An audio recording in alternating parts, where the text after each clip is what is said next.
Hello everybody and welcome to the stream. Give me just a moment here to make sure that I have everything set up correctly and that you can hear me. I think we're probably good. Every time I go to start streaming, welcome to this, that starts happening. Give a bunch of echo. Let me mute this stream really quick. I just accidentally closed it. And welcome to the stream. Alright, and I think my chat is working. Somebody type something in chat so I know that it is going through. And I think we're good. Cool. So, welcome everybody. I'm Follygon. We're going to be doing something new tonight. Something that I've never really seen anybody else do. We're gonna see how it goes. I've never really done this before either, so let's just get into it. So essentially what I'm going to be doing is showing off a sculpt that I recently did, and we're going to be treating it a little bit like, well, a little bit like a cooking show. If you've ever seen that thing where they start whatever dish they're making and they're going through all the steps, and then they take the dish and they shove it in the oven and they're like talking about how long it would take to cook. And then they say like, but over here in this other oven, and they like pull out the finished one and they're like, there you go, there's the thing all done. That's what essentially we're gonna be doing. So if you were joining us last Tuesday, I started sculpting this character here, which is Bambi's dad, the Great Prince of the Forest. And here's a little concept image of him. I have a few more images that I'll be showing off. But I have taken this a lot further, so we can kind of very quickly just step through some of these different versions of Bambi's dad that I have here. Here he is with some poly paint and some proportional fixes and some more stuff when we're getting into posing, just starting to really block that out. Some more fixing, and then kind of where I am now, which is what I like to call just that last little bit, that last like 5-10% there at the end.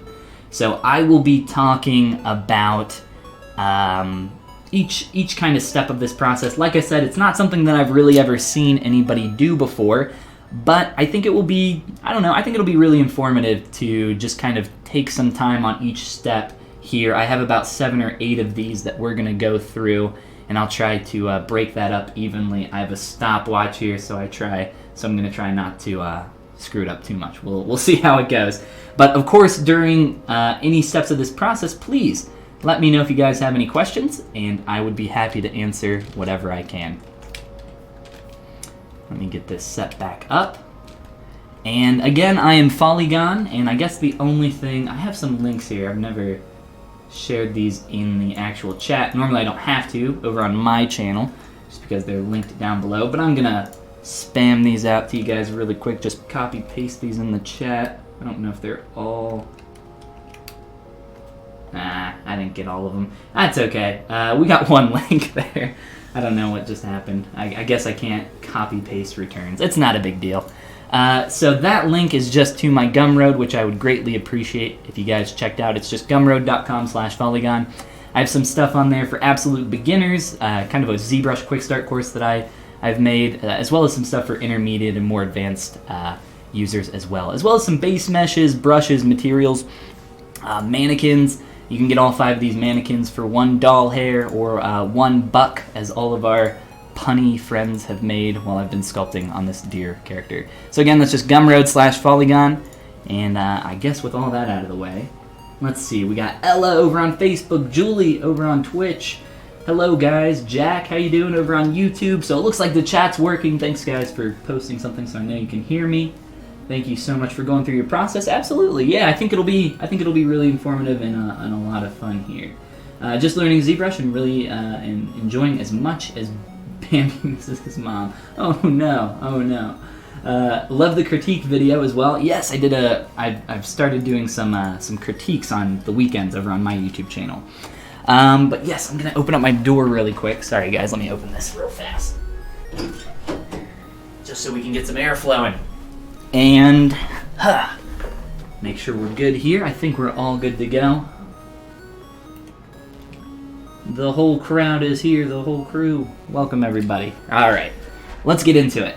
So, during the early stages of sculpting a character, you know, just the block out phase. And I think this is a phase that, you know, it can be very difficult depending on how you look at it. But the way I want you guys to maybe try to think about it differently, I'm going to turn off perspective. It's just a little bit easier for me to do these kinds of moves really quick. So you can make this as difficult or as easy on yourself as you really want. And what I mean by that is that, you know, you can sit here and try to get every single proportion correct and, you know, take the time to do that. And I think there are some really good reasons to maybe go about doing that. I really do think it's worth taking your time in this early stage. But what I really try to focus on really early on when I'm just duplicating some spheres around and really starting to block out my shapes, I just focus on getting the parts and pieces in there. I'm not incredibly worried about proportions at this stage. I absolutely am, you know, trying to get some of this stuff correct, but for the most part, the thing that I'm trying to focus on is just getting everything in there. Because if you don't have all the parts and pieces in there, what are you going to reference the other stuff against? It's also another reason why I recommend starting to get some poly paint or some color on your character a little bit early on, because I think that really helps you reference and figure out some of this stuff in that early stage as well. So just really, you know, really rough right now. We're just trying to get some geometry in there. Let's see. Julie says, didn't know you had a Twitch channel. Yeah, it's somewhere up here. The stream's lagging really far behind me, so I can't exactly see. But it's just Twitch TV/Follygon with an underscore at the end there. Iman, welcome. I've been thinking of doing one myself. Have you found it to be a self-sustaining hobby? A self-sustaining hobby. It definitely can be self-sustaining. I guess that really depends on a lot of different factors, though. Ella says, I can't see any link. Yeah, I'm sorry about that, guys. Oh, you're just talking about the link at the top of the screen. There should be just a purple bar up there. Let me see. Right up here where my mouse is. Now I can see it. It says my name over here on that purple, darker, I don't know, that little gradated, is that a word? Gradated purple bar up there. Twitch TV/Follygon with an underscore. Here. Twitch.tv/Follygon. I'll type it in chat real quick. Well, bam! Hopefully that goes out to all the channels there. But yes, let's get back here to blocking out. And again, of course, feel free to pop any questions down in the chat while I'm doing this. I would be happy to answer whatever I can, or at least pretend like I know what I'm talking about, which is just as good, right? So again, really just trying to get some geometry in there. I know it looks super derpy at this stage, but if you look at clay sculpting or even sculpting with wax or anything similar, you know, this process is even slower. Thankfully, because of ZBrush, we have the ability to work a little bit faster with a lot of this stuff. I would probably come through here, and I've done this on purpose. Normally I wouldn't probably block out exactly this way, but I've tried to keep it to just using a sphere and a move brush. That's literally all I've used this whole time. I have not Dynameshed any of this geometry. I have not retopoed any of it. I've just dropped it into place. And I know it looks really derpy, but the derpy stage is a good stage. It's a good stage to be in. But yes, let's just kind of continue on here, moving stuff around. And once you start getting everything in there, maybe you can start worrying about proportions a little bit. What I'm going to do on some of this geometry is just do a quick 0.1 Z Remesh. And what that does, at least for me in this instance, I'm not sure why it's being so slow. I was noticing some weird things on this neck topology. Hopefully we don't crash here. But what this 0.1 Z Remesh is hopefully going to do once it finishes is give us something that's really low poly and really easy for us to manipulate. Hopefully. It kind of froze on us, so I guess we'll find out. I like to keep things as low poly as I can during this stage. The only time that I add any subdivision levels or any additional polygons is if I need them for that additional form. Oh, there we go. It was just kind of frozen. That was weird. I've never seen that one before. Just kind of screenshotted there. But yes, this low poly piece is now allowing me to work with this geometry a lot easier. And I'll probably do that for just about everything here. Give us something really low, simple to work with. Just slide that down. This is, of course, down in geometry, Z Remesher. 0.1, something really simple. And then we can start tweaking it from there. For the legs down here, I want to start off by getting at least a little bit of taper here. So what I'm using, I'm still using the move brush, but I'm using backface masking. That is located in brush under auto masking, backface masking here. And what that does is it only moves the polygons on one side of the geometry that you're pulling on. So if I pull towards the middle, I can get those to come together a little bit. Whereas if I had that toggled off, I wouldn't normally be able to do that to the degree that I just did there. So just adjusting some stuff here, not worrying too much about proportions again in that early stage, just getting the stuff in there. I probably wouldn't start doing antlers or anything like that, but maybe at this stage I would start honing in on each of these pieces of geometry, start really tightening in on the face, you know, starting to get to a point where we're getting that muzzle there, the mouth, maybe start focusing a little bit more on the jawline, pinching through here, and just really start planing out some of this stuff. So I've introduced a new brush. This is the pinch brush. I've just gone through and started planing that out. I'm also using the smooth brush a little bit. That's just holding the shift key. You're probably familiar with that if you have used ZBrush for any length of time. Let that quick save happen. I have a bunch of files in this scene, so what I'm actually going to do is go to quick save, and I am going to up this duration to about 40, just so we don't have as many quick saves going off here, because we don't particularly need them right now. So starting to block out some of this stuff a little bit more, push that a little bit closer to what we're going to see in our concept, and just try to spend a little bit more time on each one of these. What I like to do, at least in this really early stage of blocking out, excuse me, my throat, my throat's dying on me. What I really like to do, and it's not really just in this early stage, I would say I try to carry this through to everything that I'm working on. I really like to try to keep things at the same level of finish. So if I'm doing something on the head for, you know, a half hour, I'd like to go back through and go through all my other subtools and start doing that as well. Just so I don't get anything incredibly finished. A good example is if you're sculpting a face and you spend all this time sculpting a nose and you haven't even put in the hint of some lips yet. And that can end up looking a little awkward. So I try to keep things around the same level. And just continuing here with my move and pinch brush. Again, I'm trying not to use too many brushes. Normally I don't really even use that many brushes to begin with, but just kind of pushing and pulling some stuff around, and we'll jump over to the next stage here in just a moment. But let's take a look at chat, so I make sure I don't miss too much here. T.S. Whittlebach is here. What is going on? Welcome to the stream. I'm in as well. Ella doing some work. The Whittlebachsta. Faisal just got your tip. Your tip? Your tip of the day. Something. I'm not sure exactly what it was that I said. Let's see. VFX says, how are you from Brazil? What's going on? Hope you're having a great night. Or whatever time it is in Brazil right now. Probably not too different from here. Like your videos. I'll be... Let's see. Okay. I don't know how to speak English. I'm using Google Translator. No problem. I'll do my best. I'll do my best. I unfortunately only speak English and a little bit of Japanese, so I can't translate in real time. Maybe somebody else in chat would be kind enough to help with any questions or anything if something comes up.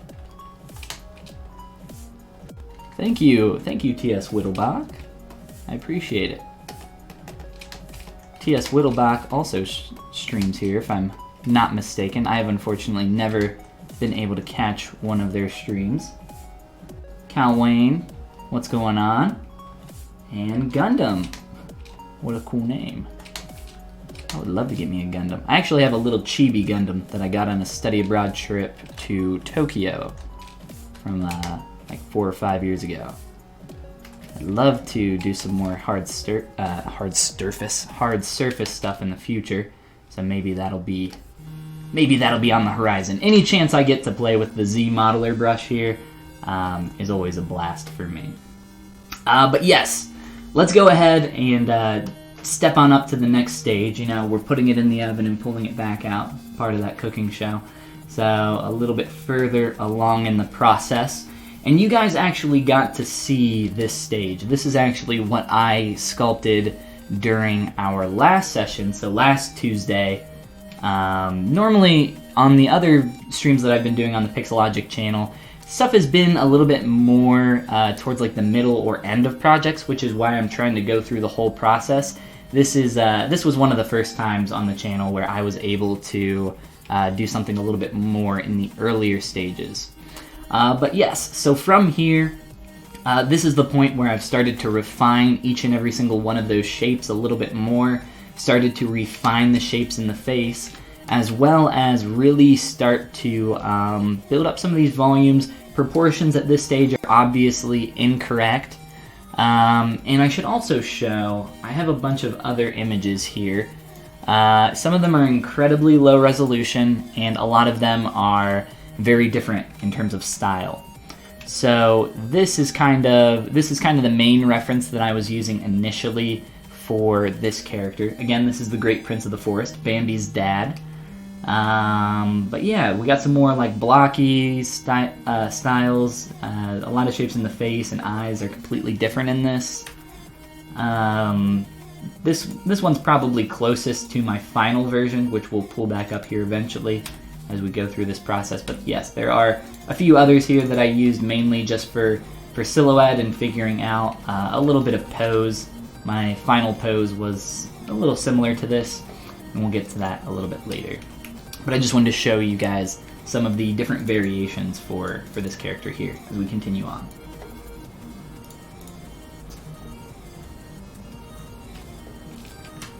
Alright, so at this stage, we're still kind of in the blocking out area of things. You'll notice that things are very boxy here in the body, and I even still have my little X butthole that I drew on there really quick. I'll smooth that out. But yes, you know, we've started to refine a lot of the shapes in the face, but if we look in here at some of the other geometry, we got some really rough and quick eyelids, and we have just some quick spheres that we threw in there. Just trying to figure out some of the shapes here around the face as we continue moving on here.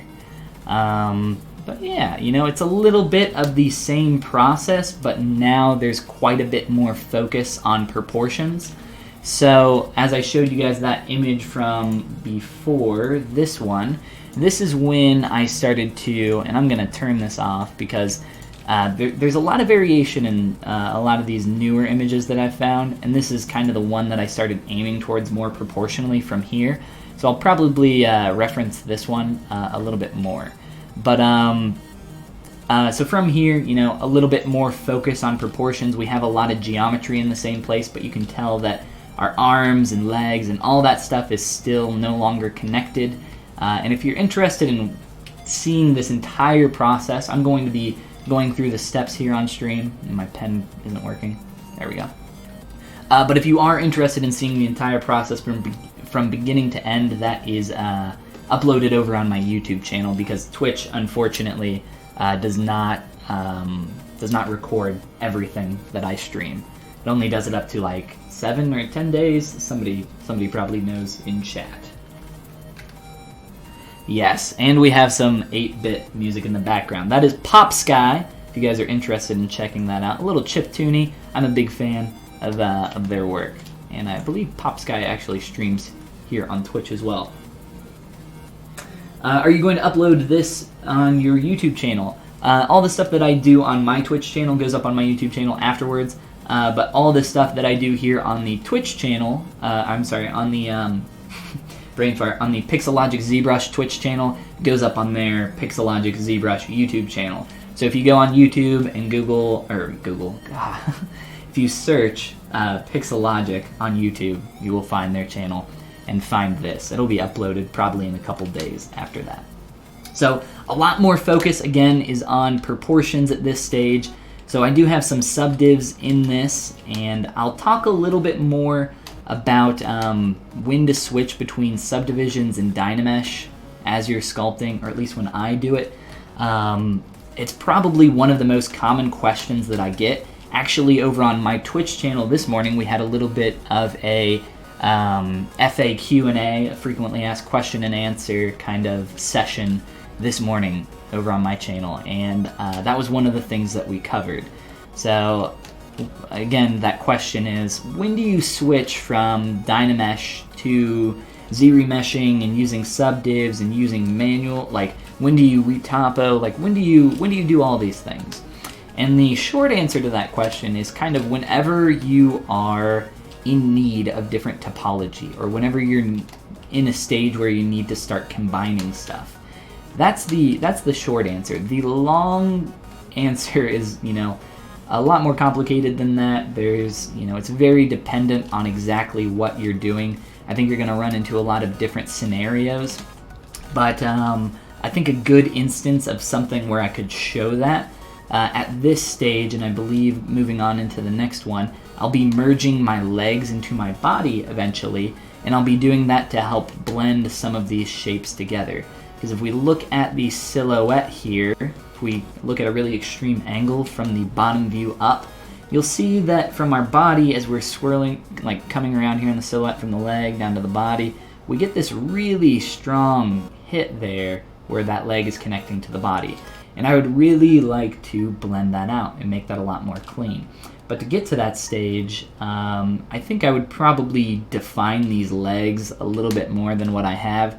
Right now, these are just, get out of here, ad block crashing all the time. These are a lot lower poly than,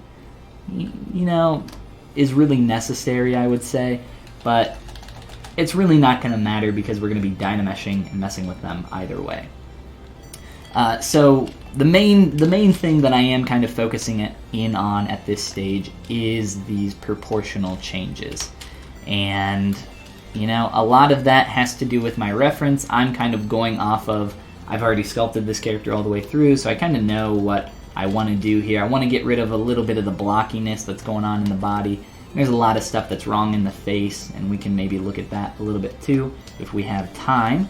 But a lot of this is just kind of pushing and pulling things around and getting it a lot closer to what I've been seeing in these concept images. Again, I've kind of hidden this concept image because it's not quite the final that we kind of use. We kind of more so use, again, this one here. And I'll pull that up from time to time so I don't have to re-import that here in ZBrush. But yeah, just kind of really focusing again on some of that. One of the things that I like to do during this stage as well is occasionally, going through and just toggling off some of these subtools that just aren't necessary. I'm not working on the head right now, and sometimes it can be distracting. Sometimes it can be helpful to see all that at once, but at least for right now, I would like to maybe work on these a little bit separately, just a little bit more individually.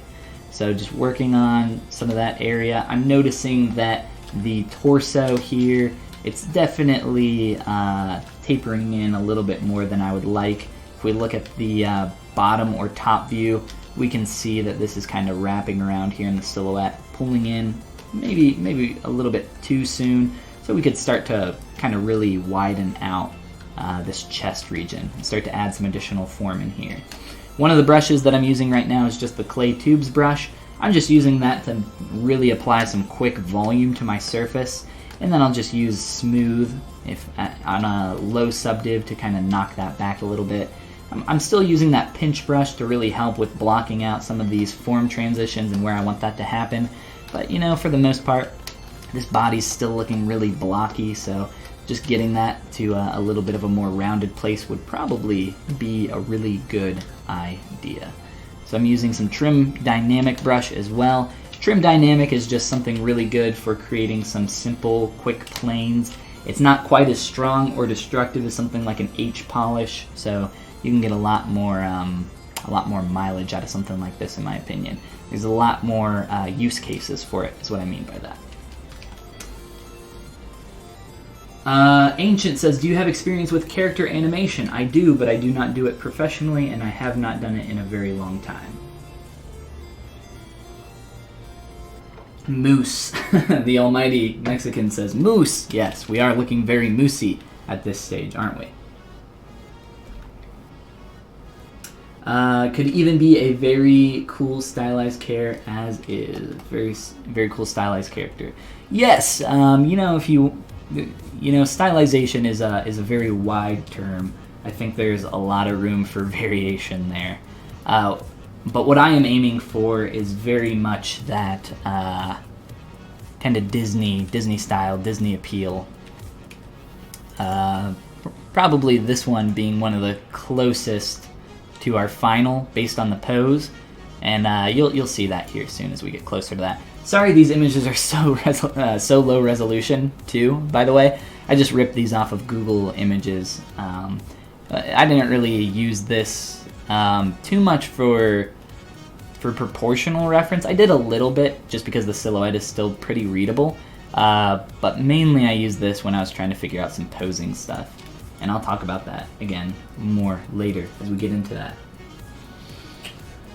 So subtools are like layers, let's say Photoshop, trying to get a better understanding of ZBrush. This looks great so far. Yeah, actually I think that's a really good comparison a little bit. And I've made that comparison myself, that subtools are a little bit like layers. I wouldn't say exactly. Subtools are technically just separate objects, separate pieces of geometry, but what's great about subtools is that every single subtool has its own undo history. So I've been sculpting on the body here, we have like 100 undos, and I could step back through all those and just roll through them all and go back all the way to where we started. Or, you know, I can just hold Control-Shift-Z, which is the hotkey to switch between those, and you can watch as all of that takes place here. And voila, up to where we were. So a little bit like layers. I think that's a good comparison only if you're completely new and you're really just trying to wrap your mind around what you're seeing on screen, which can be, I know, a little difficult. So another thing that I started doing during this stage that I would probably start talking about is really starting to focus in at least a little bit on the face. Right now it feels a little horsey, not like the Pokemon of course, but a little bit more like a horse. So I think there are some proportional changes that need to happen. I think the nose is a little bit too long. So what's great, for me at least, is that I have some subdivs and I can start making those tweaks pretty quickly. One way that I really like to get in here and work is going into Transpose Master, which is just Z plugin, Transpose Master, T-Pose Mesh. Takes all of your subtools, concatenates them into one object here. Whoops. And now I can manipulate all of these at once without fear of messing anything up. We still got our undos, and after we make all these changes, like for instance, if I want to make a big change to my mouth here, just make a quick mask, shrink that in, get that feeling a little bit closer to deer, right? I think it was feeling a little bit too long. Maybe we could also adjust some of the proportions here. Maybe it's a little bit too deep, too thick. So we could probably play with some of that. And let's say we're happy with that, sure. So all we have to do is head on back to T-Pose Subtool. And that'll go through everything, and you can watch right here as that will update on the fly. So now we're back to having all of our individual subtools and working on everything separately. And all those changes have gone through. It took 11 seconds, pretty quick. And if we want, we can re-T-Pose it back and continue making changes on this file. I'm just going to delete that so we don't mess with that anymore. And we are going to pop back in the oven and go to our next step here, which is, I believe, this one here. So a little flip between on those two, just so you can see what's going on. Back and forth. Some proportional changes, starting to clean things up. I even have two tails back here, which we'll just delete one of. Sure. And I'll just push this in.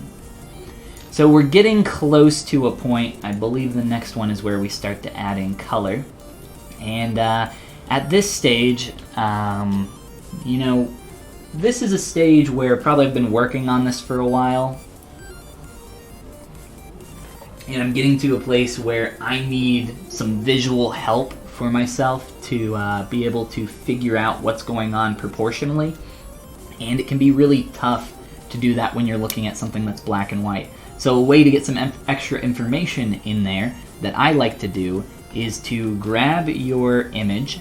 I have this imported with Spotlight, and what's great about that is that I can sample colors directly from this Spotlight reference. So I'm going to switch to my ZBrush paint material, which is very similar. If you don't have this, you can download this online from ZBrush's blog. But if you don't have this, I recommend using the Skin Shade 4 material, which is somewhere down here. Here it is. So Skin Shade 4, I'll use that for right now just because it's, like I said, it's pretty similar, and I think it works just as well. I just happen to like the ZBrush paint a little bit more.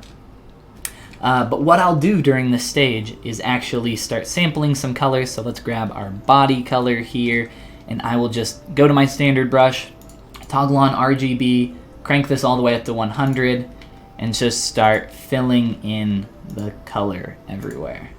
And all over the body, and up here, I'll sample this part here, and I'll fill that in. And I'll make the eyes white, and I'll use toy plastic. I'll fill that in. And let's see, mRGB, sorry. Make sure we're doing the right thing here. So we're applying our material and our poly paint. Whoops. Let me just reapply all those really fast. And these are not the colors that I ended up going with. I don't really like this color scheme, so I actually played with these a little bit, and I'll show you how to do that as well. Or at least a decent technique for going about something like that. But what poly paint does is it gives you a little bit of a better idea of just how things are shaping up. At least it does for me. And if you're struggling with proportions and you're at kind of that like still early stage, but you're just really trying to figure things out and you're having some trouble, try throwing some poly paint on there. I think just even a quick block out for something like this can be extremely helpful. Let's see, it looks like I've missed quite a few things here, so let's scroll back up. Brock says, needs bigger eyes if you're going for the Disney look. We will get there eventually. Human characters in the Disney style typically have such big eyes that their eyeballs touch in the middle. I can maybe pull up another reference of what that looks like. Let's see, I have missed many. I apologize for that. Makes so much more sense. Haven't gotten what used to. And modeling is miles away from sculpting. It's hard to start all the way from the beginning. Yeah, it's definitely, if you've been poly modeling, I think there's definitely a period of frustration there, right? There's definitely like a skill gap where you have to really just get in there and play with it for a long time before you really start to get the feel for it.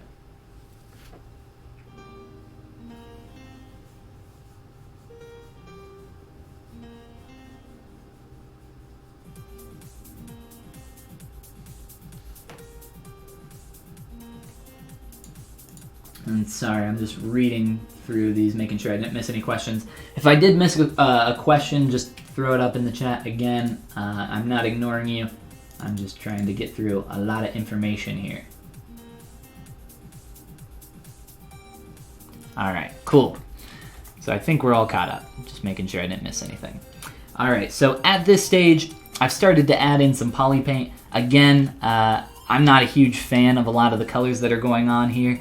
So one of the things that I like to do when I'm trying to figure out some of those early colors, like I said, we have a bunch of concept images that we're going off of. I've sampled some colors from a lot of these different versions, and I'll be pulling up the next step where we have adjusted form and gotten to this place. But the way that I like to do this is I'll sample a bunch of colors from some images, and whoops, like let's say I like this dark brown on top of his head, but it's really saturated. I will maybe go into the body, turn the RGB slider down really low, and what this slider does is it works a little bit like a percentage infill. So if I set that to 100, it will change 100% of this to that next color. But if I put it to 15, it will apply about 15% of that. So I can maybe start getting that a little bit closer to something that I like. And then I can just sample that and crank that back up to 100 and maybe start playing with the legs and get those a little bit closer.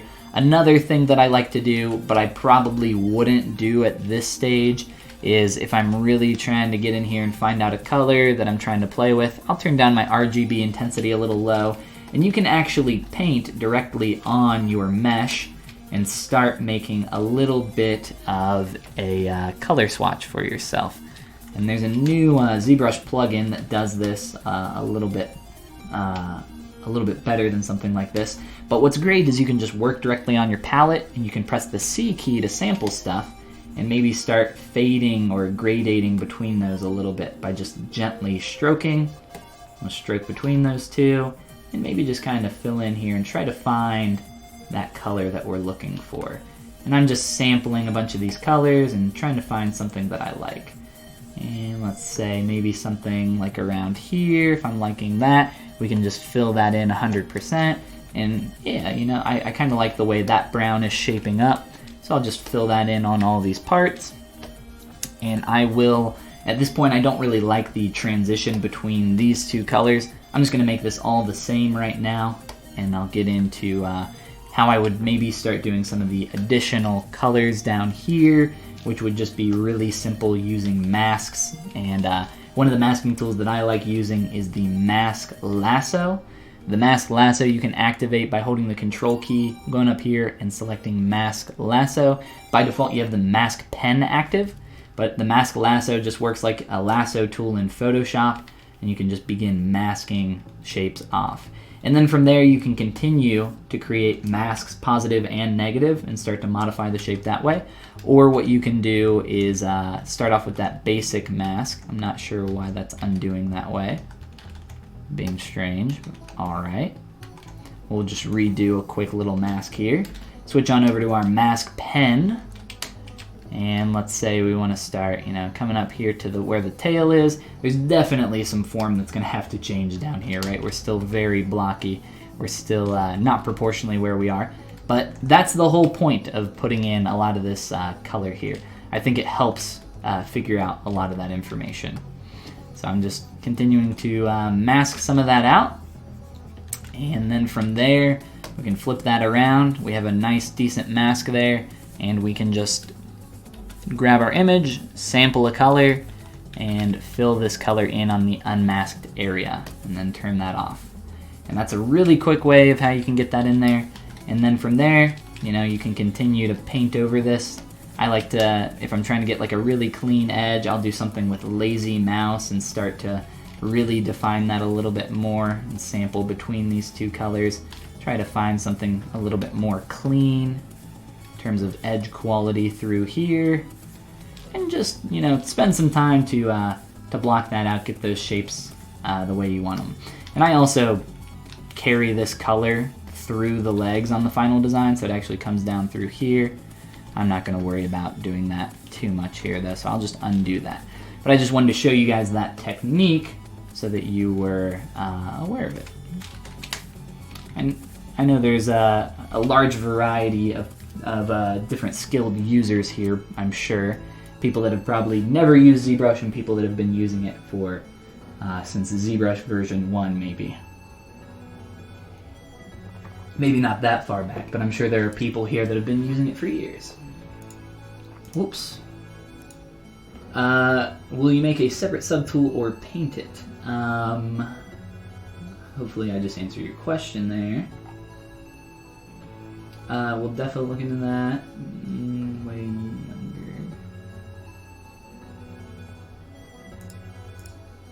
That's awesome, Greth. Just saying, everybody's being so helpful and it's super motivational. That's good. That's good. Good job on everybody in the chat for being nice. ZBrush chat playing nice, everybody. I love it. Let me make sure I didn't miss anything else here. Do you like minimalism in stylized works, or do you prefer rich detailing to the detriment of silhouette? I think that's a good question. I think it depends on the concept. If we look at my art station, maybe you can get an idea of some of the stuff that I like to work on. A lot of my stuff is pretty clean, I would say, in terms of the style that I aim for a lot of the time. But here's something that I did most recently, and this is not the typical style that I aim for. This is a little bit more on the what did you say? Rich detailing in the detriment of silhouette. But I don't think the silhouette on this reads too poorly if I were to like make this black and white. But yes, some more examples of the typical style that I will aim for. Alright, so polypaint. Now the whole reason we've added all this polypaint in is so that we can hopefully figure out a little bit more information about our silhouette. So typically, I'm during this time referencing a bunch of images, and as I start to like put in some of this stuff, I'm looking here and I'm like, okay, so now what this color here is telling me on the body is that there's a little bit of a plane change right here. And the way that I've kind of painted this, I feel like that line needs to go a little bit lower, and this just helps indicate a little bit of more information about the form to me. And then, excuse me, looking at the deer booty back here, it's like, mine's tapering a little bit too much. We could probably get some more thickness there, so let's try to focus on those two things moving forward. So first thing was that where this line is separating, whoops, we'll grab our mask lasso again, where this line is kind of happening here, I want a little bit more of a plane change. So I'm going to mask off that area and start making this a little bit more narrow through here on the bottom. Start to make his deer booty a little bit more thick, a little bit more junk in the deer trunk, and the Great Prince of the Forest trunk. I know you guys never thought you would see somebody sculpting a deer butt, right? In all your days, but here we are. Those were like the two main things that really stood out to me. And maybe I'll use a pinch brush and really start pinching that separation. And while you're doing this, if you start to get to a point where you're having trouble figuring out what's going on in your form because the polypaint data is just getting in the way, what I recommend is just toggle that off really quick, go back to black and white, grab your sculpting material, and just spend some time tweaking things in this stage again. No harm in going back to this point. I actually do this quite often, and I think it's extremely helpful. So once you start adding in that color, it doesn't necessarily mean that you're done changing form. I actually add color to help indicate form and figure out which way certain edges are flowing so that I can modify some of that stuff.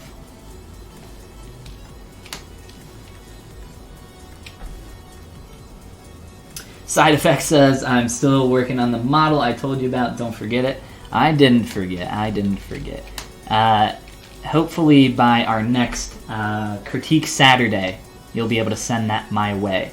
By the way, I will mention on here, so on Saturdays on my Twitch channel, twitch.tv/Follygon with an underscore at the end, I have started doing some live critique sessions.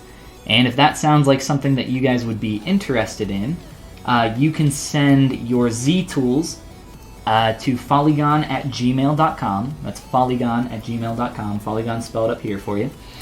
And all I want you to do is include your Twitch username or your username from wherever you'll be watching, so I know who you are, so I can call you out and make fun of you. No, not really. So I know who you are. I want your ZTool file. That's tools save as. Please do not send me a ZBrush project. Send me a ZTool. And then third, include just a little bit of information about the file, why you're working on it, and specifically what you would like me to look at for the critique. Try to just be as specific as you can. The more specific you are, the more helpful I can be in the critique. And if you guys are interested in just seeing some of those critiques, the first ZBrush Saturday critique went up on my YouTube channel. That's just YouTube/Follygon. Gotta remember to breathe. That went up just the other day, so you can check that out as well. Again, follygon@gmail.com. If that sounds interesting to you, send your stuff on over.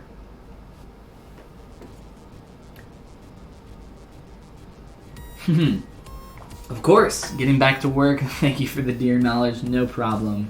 Proto-Potty. Great name. Have a great rest of your night. Alright, so let's take another step forward. Here's a little bit more of the colors that I have chosen with this. So we've taken a step forward where I've worked with some of the form. Let me make sure that that is indeed the correct one. It is. Alright, cool. So we've worked with some of the form, we've worked with some proportions here, and we've made quite a lot of changes, just kind of stepping back and forth between those two. Especially a lot of changes back here in our deer booty again, working with cleaning up some of that. I'm noticing some little artifacts, but other than that, you know, we're really getting up into that next stage here. We're really starting to take it to the next level.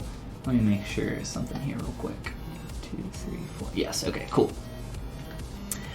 So you can see at this point, if we look at the body, I've started to merge in the legs down here. And I've actually done that because it's made it easier for me to sculpt our butt.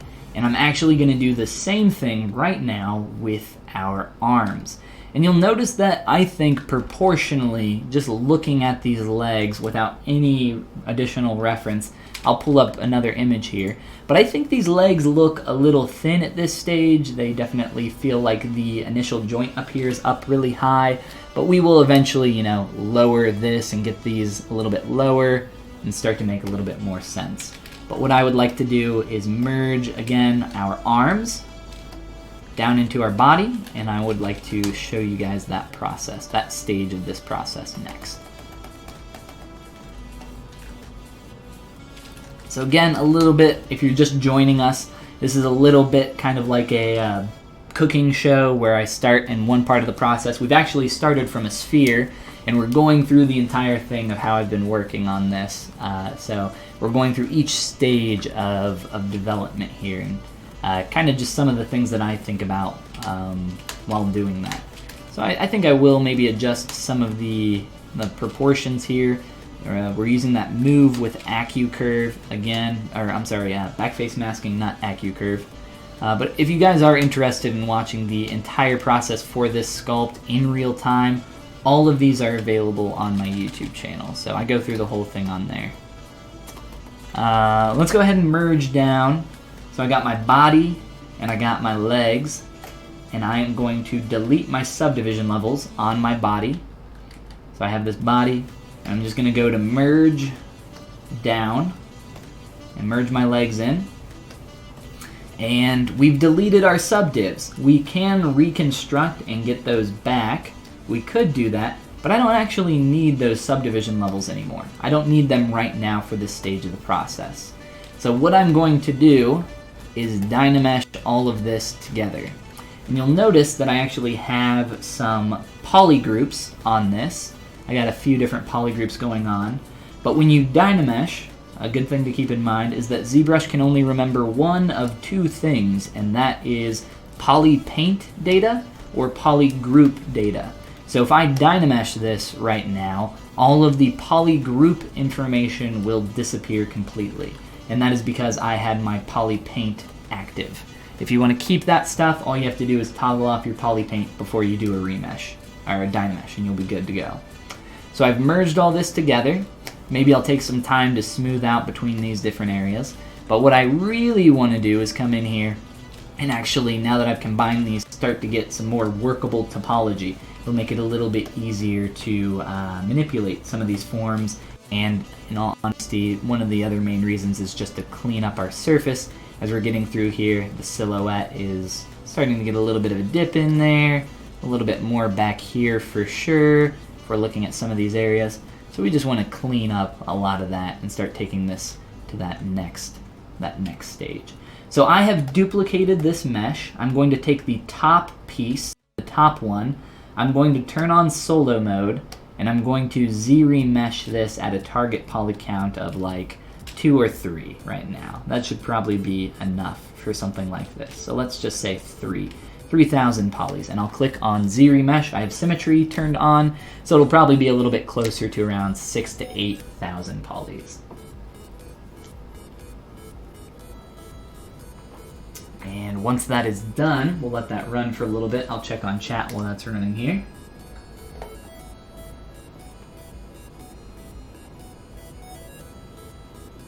Time to sleep in France. Lighting and rendering class broke. Everyone have a nice day and evening and night. Thank you. Go get some sleep. Everybody get some rest. Alright, so we have our Z-remesh now. It's definitely very low poly. There's definitely some awkward stretching and kind of terrible stuff going on here. There are some ways to get rid of that, but I can maybe talk a little bit about that later. This is just something really quick here with Auto Z-remesh, no additional features. So we'll just subdivide this, and I'm going to now just click on Project. And essentially what this is doing is it's taking all the polypaint data and all of the sculptural data from this subtool that's underneath this in the list, because it's the only other one that is visible. I'm going to subdivide and project again, and it's projecting from this high res onto this low res piece that I'm clicking project on. So one more subdiv, one more projection, and we'll probably be at a stage where we're good enough to move forward from here. So very quickly, just a quick overview of what I've done.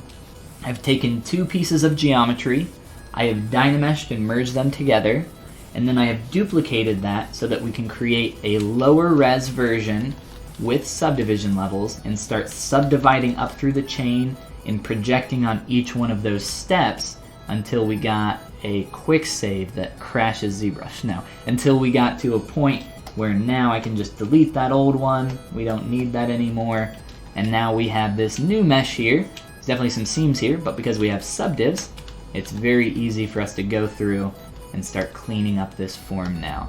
So I can step up and down my subdivision chain and just add in some additional form here, maybe with my clay tubes brush if I want to work on just bulking that area up so it doesn't feel like the leg just, you know, has the body and then the leg sticks out from it. That's going to feel really awkward. We don't want that. So just getting some of that extra form in there. It's kind of what we've done back here, and you can just tell by looking at the silhouette that we have a nice clean transition there. A little bit less so up here, you know, in the silhouette. We can maybe round that out a bit more and just make that look and feel a little bit more connected there. So we'll continue messing with that. Tamao is asking about projection. Yes, if you're unfamiliar with projection, what projection a little bit more simply allows you to do is just, what would be a really good analogy? Let's do this, okay? So I will take my deer, and I'm gonna turn off the poly paint on it. All right, you know, I'll keep it on, it's fine. I'm just gonna duplicate this, and now I have 2 of these right now, and to show you the difference between those two, this is what I did earlier. I'm just gonna write, here, I'm gonna write Follygon in cursive. There we go. Beautiful. Couldn't be better.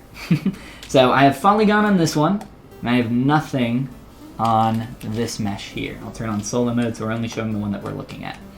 So what projection does is it takes the form or the polypaint data from one mesh, depending on if you have that checked or not, and it will project this information onto this mesh. They don't have to look the same, they can be completely different, but as long as those areas are within the distance, projected scan distance there, they will project. So if I click on project here, it's going to calculate all visible meshes and try to project that information onto my selected mesh. It's a little bit of a confusing concept if you've never done anything in 3D, but there we now have that information projected on there, and now it is on both of these. You can't really tell the difference. So I can delete that other one, and now I have this. I mean, you can project absolutely anything on here. It doesn't have to be even sculpturally added. I can, you know, I can insert a sphere to my surface here. And I'll just like slide this in a little bit, just like that. So I have one with a sphere, and I have one without a sphere.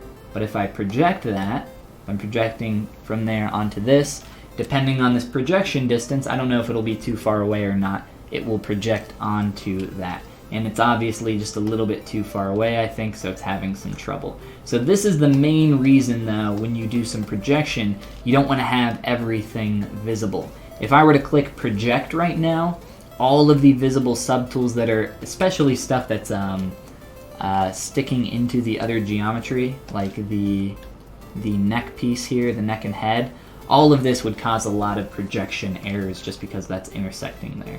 So you're going to be careful and wary of that. But yes, a little bit more cleanup down here, and I think we'll probably move on to our next stage. Make sure we're doing okay on time. King BB, welcome. Welcome back. It's been a while. He's thicker from the front cam. He's a thick boy, that's for sure. So hopefully that explains projection a little bit better.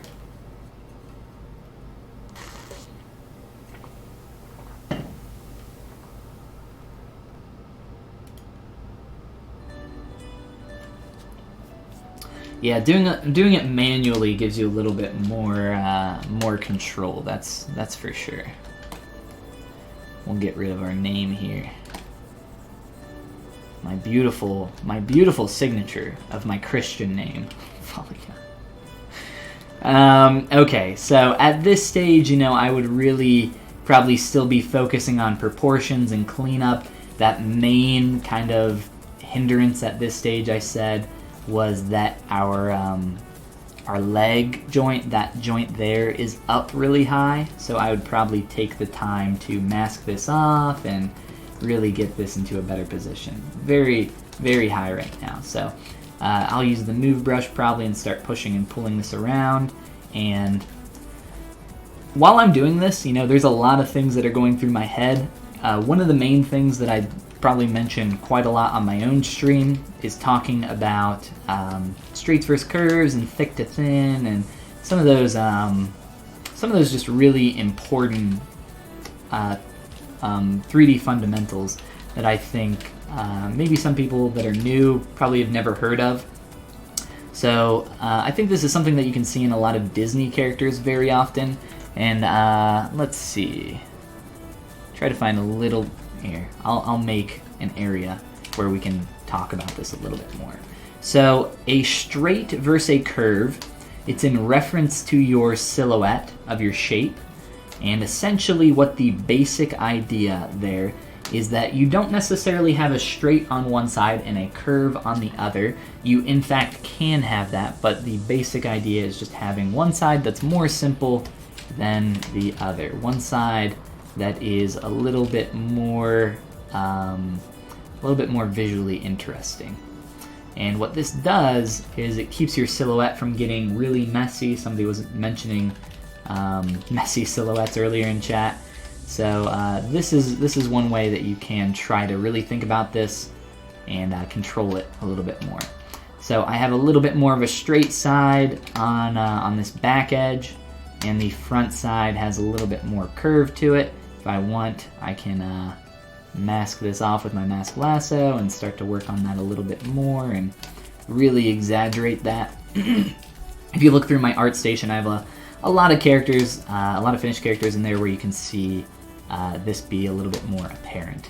And then as we come up here to this second joint, which needs to slide down quite a bit, we're kind of missing the mark here quite a bit. So we'll try to real quick get this hit here to be more apparent. And essentially what we're doing with this idea of straights versus curves, keeping your silhouette from getting really busy, and it also helps to lead your eye around your character. So when you get to that point where you're maybe having some trouble looking at your silhouette, turn off all your poly paint, maybe set your color to black. Another thing that you can do is switch to the flat color material. And you will have to just add one value in here somewhere because it bugs out a little bit. Not sure why, but that'll help you just be able to visualize maybe your silhouette a little bit better, and you can rotate around here, look at some extreme views, and get an idea of what's going on a little bit better maybe. Let's switch back here, and let's actually jump forward to our next step, our next stage of the process, which at this point, I believe this is the final sculpt before let's see here. Yes, I believe so. I believe this is the final one before I go into posing. So just jumping back and forth between those, you can see a lot of the proportional changes that I've done. If I look at the profile here, a little bit of lengthening out in the body, getting those legs to be a bit longer, a bit more meat on them bones, and just a few more changes throughout the neck, the head, the antlers, really just kind of everything. So this is the stage that I mentioned I get into right before I go into posing. And posing is, it depends kind of what you're sculpting for in ZBrush, but I do a lot of stuff that's for physical production, so I don't normally end my 3D models in the neutral to go off to something else to manually retopo and manually UV and also, set up a rig or anything like that. So at this point, a lot of people get to a neutral stage and they take it out of ZBrush and go to something else. What I do, because I'm in physical production, I start, posing whatever character, sometimes it's not even a character, it's not even something that gets posed, but taking it to those final stages all the way through here in ZBrush. So we will look at doing just that. And we are going to go back into our good friend Transpose Master to make those changes. So we'll hop into Transpose Master. It's going to concatenate all of our subtools again. And I'm actually not going to be working with symmetry. Maybe if there's some last minute stuff I want to do here, I will do that. But for the most part, not working in symmetry. So at this stage, if you are getting to this point, you are going to pose here in ZBrush just using Transpose Master. Just understand that you are going to break some stuff. Some things are going to get broken and you're going to have to resculpt some things. Think of it like this. If you're working on a character in a little bit of a neutral pose or T pose or whatever, A, T, whatever it is, neutral, arms down, it doesn't matter. But if you sculpt a character with its arms down, and then you sculpt that character and you start getting it into a pose where its arm is raised up, even, 15 degrees, it doesn't really matter. But, you start to do that, some anatomy starts changing. Different muscles are compressing, stretching, and everything else, and that's going to change how your surface is looking. So if I get to a point where, I'm ready to start posing this, and I want to start moving these legs around, I just have to kind of get into a mindset where, hey, some of this stuff is going to get a little messed up, but that's kind of the price that you pay for having the benefit of working with symmetry for so long to help you do things a little bit faster. If you already know the exact pose that you're going to go for, I think you can get into posing a little bit faster. In some of those earlier stages where we were trying to figure out proportions, if you have an exact reference that you're trying to match perfectly, I think you can maybe get into posing a little bit quicker. And that might help you from, not breaking as much stuff later on, but I would say, expect that it's going to happen. All right, so what I'm going to do is, because what's awesome about ZRemesher, or not ZRemesher, ZRemesher is awesome, but what's awesome about Transpose Master is that you can actually create polygroups in here, and it's not going to break anything, it's not going to mess anything up. So I'm going to create a few polygroups for my legs, just to start blocking them out so that I can make some moves. and then I can just control click on those to mask them with my Transpose tool or my 3D Gizmo. So if you like using the 3D Gizmo, you can just control click on a polygroup and it will mask everything except for that. Same down here on the leg. You can grab the eyeball, etc. But I like the Transpose tool, so we'll be using that. Do I ever run into problems with projection? You know, not nearly as much as I used to. I know people that are kind of new to ZBrush. The main issue that I think they run into is when you're working on something like fingers or something, toes, anything that's really close to each, like has the geometry really close to each other. That's probably where you're going to get some projection distance issues, or in the corners of your mouth or the corners of your eyes.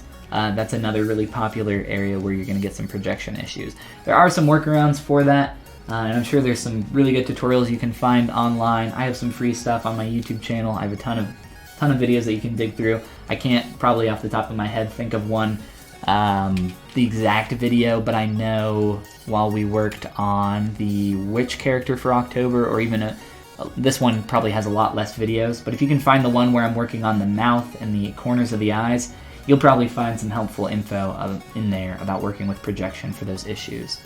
That's probably what I'm guessing you mean by projection issues. Off the top of my head, that's all I can really think of. But hopefully that'll help you out. Got a lot of stuff in there to run through. Amazing, thank you, I appreciate it. I cannot read your name because it's in Korean, and I do not read Korean. Although I've heard that the Korean alphabet is very easy to learn. I don't know how true that is. Alright, so during this stage, I start getting some really rough moves into place. I just start, you know, like I said, tearing stuff up. Really start kind of breaking stuff a little bit. Like I said, it's going to happen. But just starting to move some things around, play with some different forms. If I would like to maybe rotate one of these legs out a little bit more, we can start to do that. One of the things that I really like to do when I do get into posing, though, is I really like to start breaking symmetry, just to like finalize that fact a little bit in my head. Like, hey, we're done with that stage. Like we're going into posing. We're doing this. Let's turn off symmetry on everything and start, let's start really like getting in here and tweaking some things around. So maybe we'll get a little bit of turn started in the body. We could even do a little bit of twist.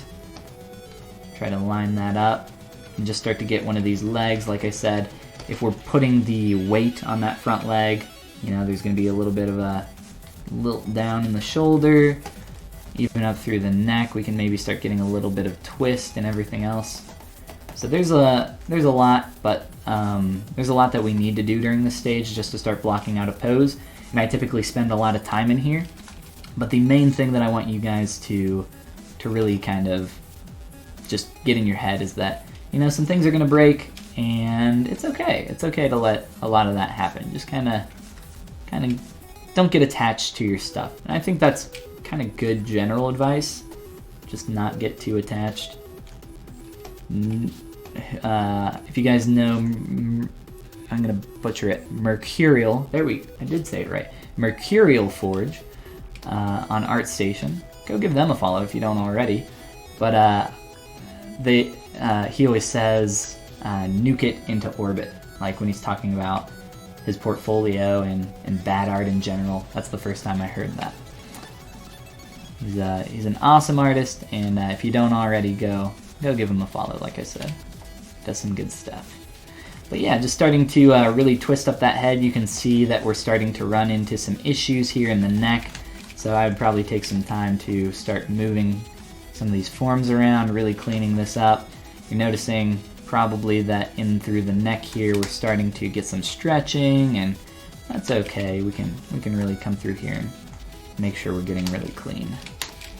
And this is a lot of stuff that I obsess over in my form, making sure that things are, really following and doing exactly what I want.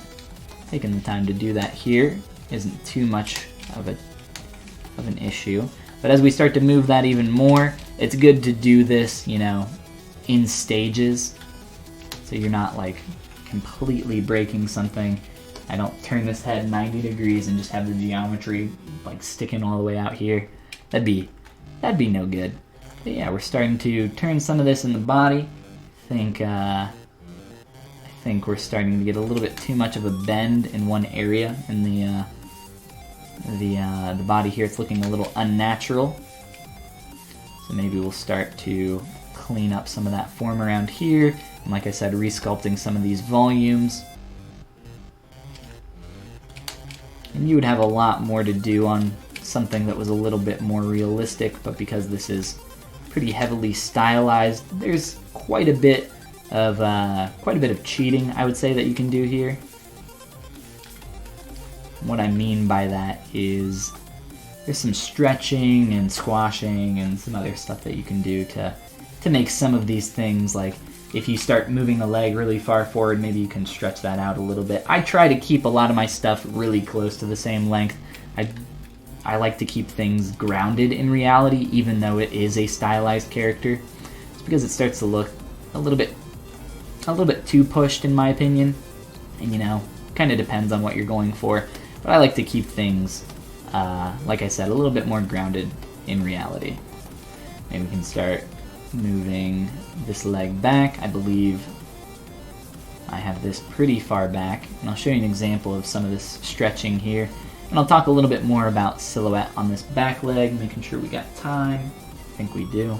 So start to move this back, and what I'm seeing here, looking at my silhouette, is that, you know, we're getting this rounded shape from the butt into the leg, into here, and then a straight down. So that silhouette is, you know, maybe it's okay, maybe you think it's alright, but what I would like to do is try to simplify a lot of this. So the leg is going back, we're getting probably some more tension in a lot of these areas, so I think we could probably straighten out some of the form going on through here just to simplify some of the curve going on. Maybe up through here we're starting to get a little bit more of a gestural curve flowing all the way through there. And I can't really see what this looks like smoothed because we don't have all of our subdivs in here into Transpose Master. We can start getting some of this going on here. A little bit more planted back here. And then again, maybe one of those instances where we start, you know, doing a little bit of stretching. And I'll probably, during this phase, you know, if there's any proportions or anything that I need to fix, I'll start doing that now.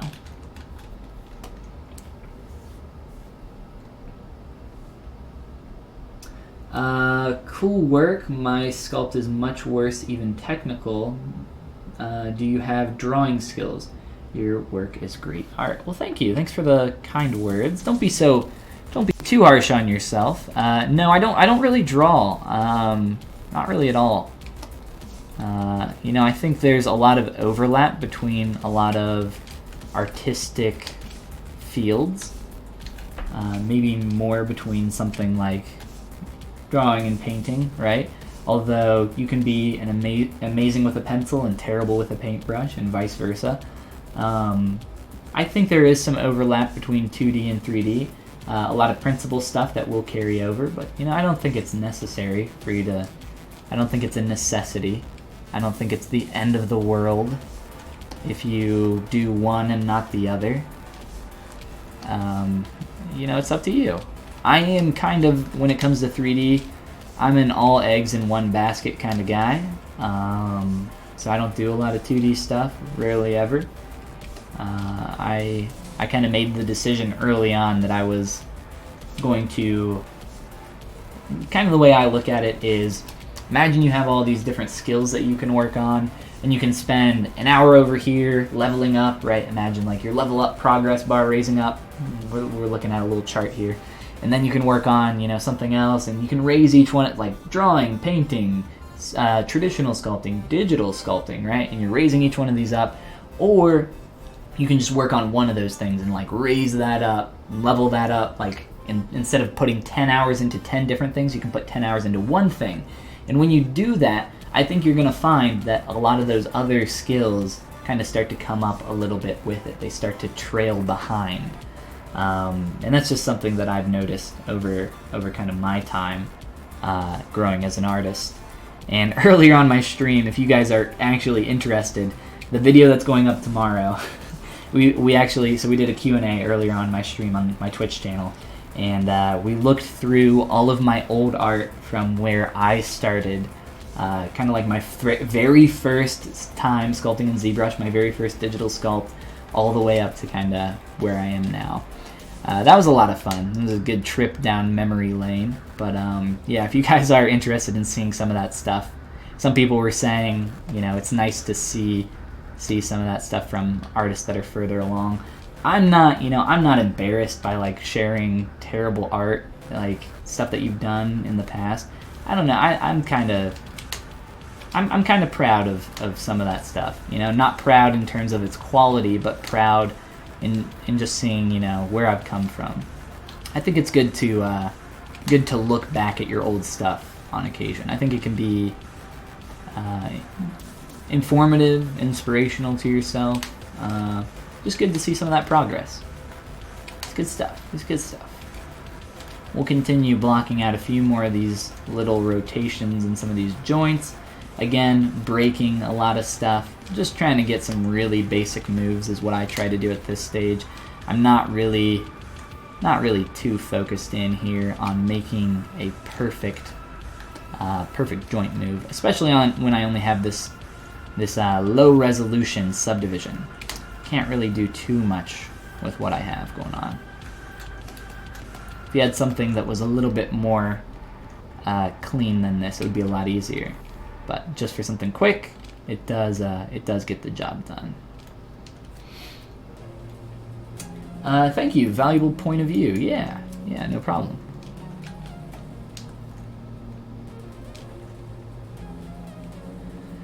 I think that upper joint probably needs to come back a little bit, but we're over time in this stage, so I will be transposing back just so you guys can see exactly how this works.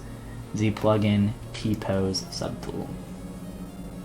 So it's going to start warping all of those subtools back to the moves that I made there. Did it really quick in just 6 seconds. And let's see. Yes, I think we will just go ahead and take a step forward into the posing process.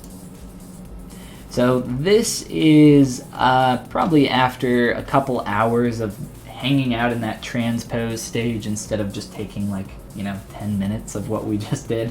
So hanging out there for a couple hours, hopping back and forth between these two and really kind of starting to push this forward.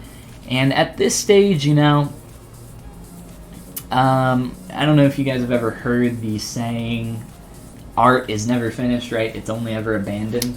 And I think that's definitely true in a lot of cases where, maybe you call this done. Maybe you're like, okay, cool, let's move on to the next thing, right? We're good. But I like to push things a little bit further every time I work on them.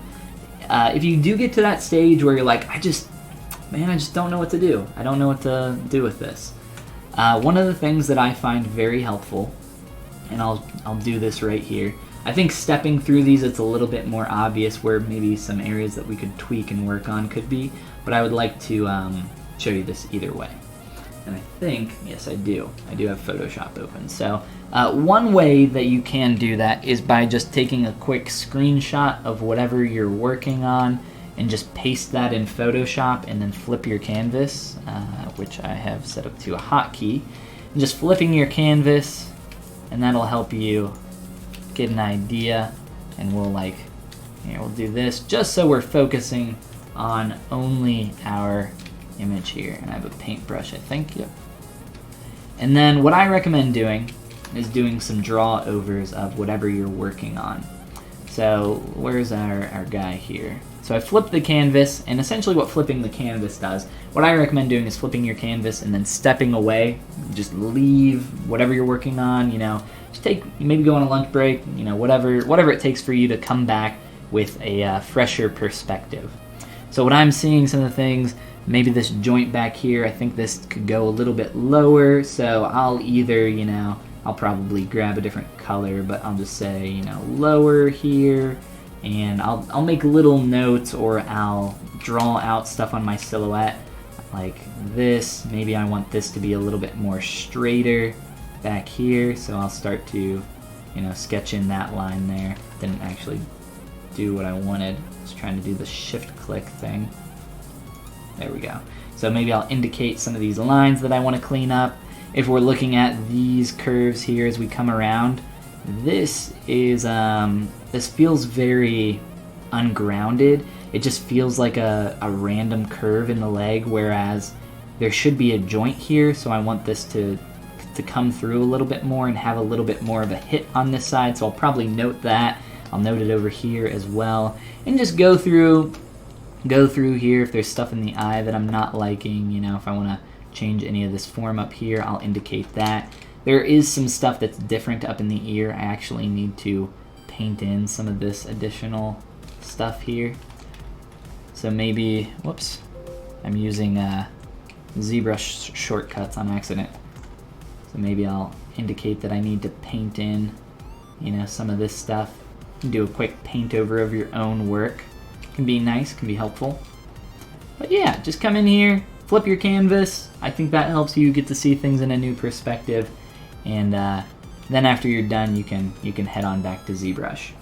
Another thing that's really helpful for me that I have found is once I'm in this stage, just go down to Merge and click on Merge Visible. And that'll take everything and throw it in a single object here. Depending on how many subtools and how high your poly count is, you might not want to do this. But I'm going to do that. And then I'm going to click down into Deformation and click on Mirror. And this has mirrored my Great Prince of the Forest. And it's now allowing me in 3D to look at this from a just completely new perspective. And with this character, you know, he's pretty symmetrical and it's not that drastic of a pose, so maybe it's not that big of a difference, but, you know, in 3D, I can now, you know, quickly come through with a move brush or something else and start, you know, manually tweaking this stuff and starting to really notice, wow, yeah, these are up too high, okay, maybe it's just this one on this side, maybe this one is good, okay, that one's definitely way higher, is it the pose, you know, come through here and start indicating a lot of this information. You can even, you know, sculpt on your surface and just like directly indicate that something needs to change. I find that to be pretty helpful as well. So I'm just going to delete that and we can start talking a little bit more about this last kind of 10% as we get in here.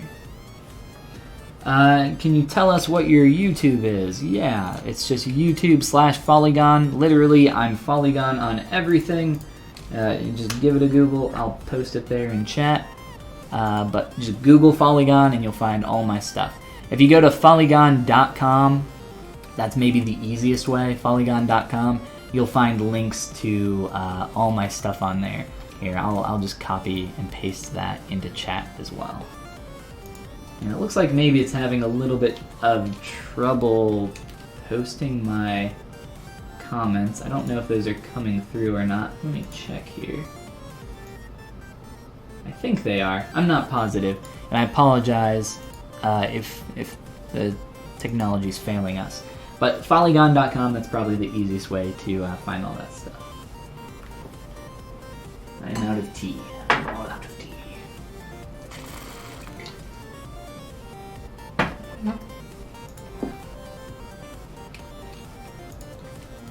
All right, so let's go ahead and probably take another step forward so that we can just see some slight tweaks and changes that are happening between these two.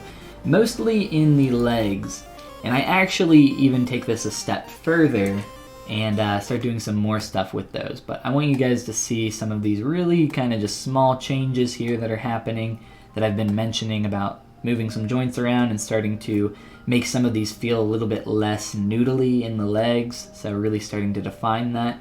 And I think a lot of that becomes a little bit more apparent. Squaring out the chest, doing a few more things. I think it's a little bit more obvious back here.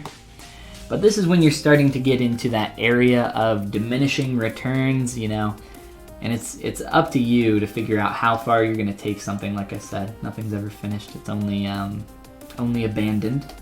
But you know, you can sit here and I could noodle with this forever. This isn't even the final version. There's actually one more after this that I'd like to show you guys. And then maybe we can answer some more specific questions here at the end about the process or literally anything else. I'm totally fine with that. Thank you for the sub there, Gillette. Appreciate it. But yeah, there's a lot of little changes here.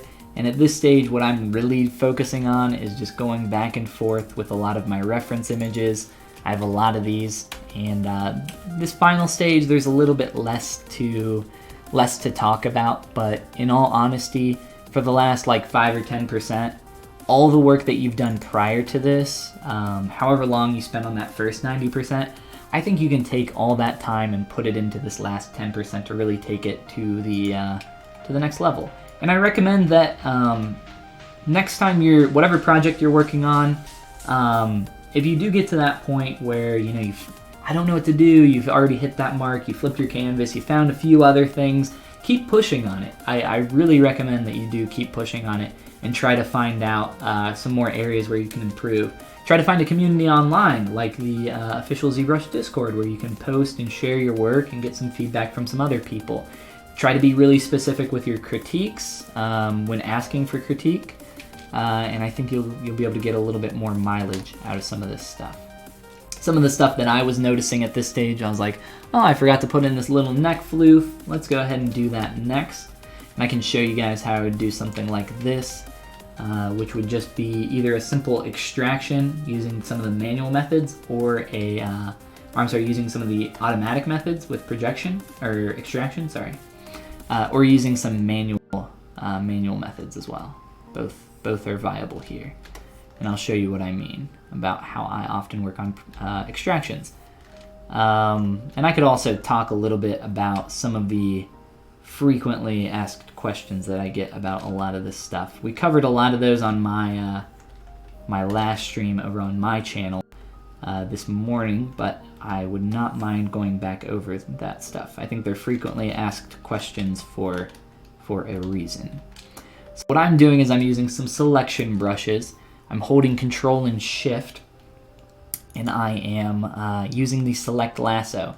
Select Rectangle is the default brush. And what I'm doing is I'm just selecting geometry. I'm holding Control and Shift, and Alt in this case. And then I'm going to where is it? Modify Topology, Delete Hidden. A lot of these functions I have in my hotkey menu that pops up here on screen often. You'll probably see this floating around all the time. You can just create a custom menu and then set a hotkey to that custom menu. It's in your preferences, somewhere in here. It's been a while since I've made, there we go, custom UI. So you can make some custom menus for yourself. And then if you Control-Alt-click anything in ZBrush, you will be able to set a hotkey for it. So for instance, if I wanted to set a hotkey for transparency, I would, or let's do a menu. Let's do the light menu. So if I hold Control and Alt and click that, press any key combination. So let's say Shift L. So now whenever I press Shift L, it will open up the light menu. So that's pretty handy. I use that quite often for my custom pop-up Folly menu. This is just all my most used stuff. But yes, let's get back in here to creating this little extraction piece down here. So the reason that I've done this kind of butchering of my geometry is just to make this selection a little bit easier. So now I can come through and just mask off some of this stuff, maybe start to get that basic shape without worrying too much about that going through to the other side. Then I can use my mask pen, really start cleaning this shape up. Actually, you know what? I'm not going to clean it up. I'm just going to leave it how it is. So instead of using the typical extraction method, which is down here, this button, because this method is, I think this method works fine, but for what I'm going to use, I'm going to do it a little bit more manually, and you'll see that you have a little bit more control over what you have going on here. Did I use Remesh for this asset? I did use Remesh, and I also used Dynamesh. That's actually one of my most frequently asked questions as well, much like some of the stuff that we've looked at. But we're kind of nearing a little bit towards the end of the process here. So if you are interested in seeing the entire thing, that'll be up on the Pixelogic ZBrush YouTube channel, probably in the next day or so. But what I've been doing here is I've been stepping through from sphere blockout and monstrosity to blocking out more and more, and just taking the time to go through all of these steps of the process until we've gotten a little bit more where we are now.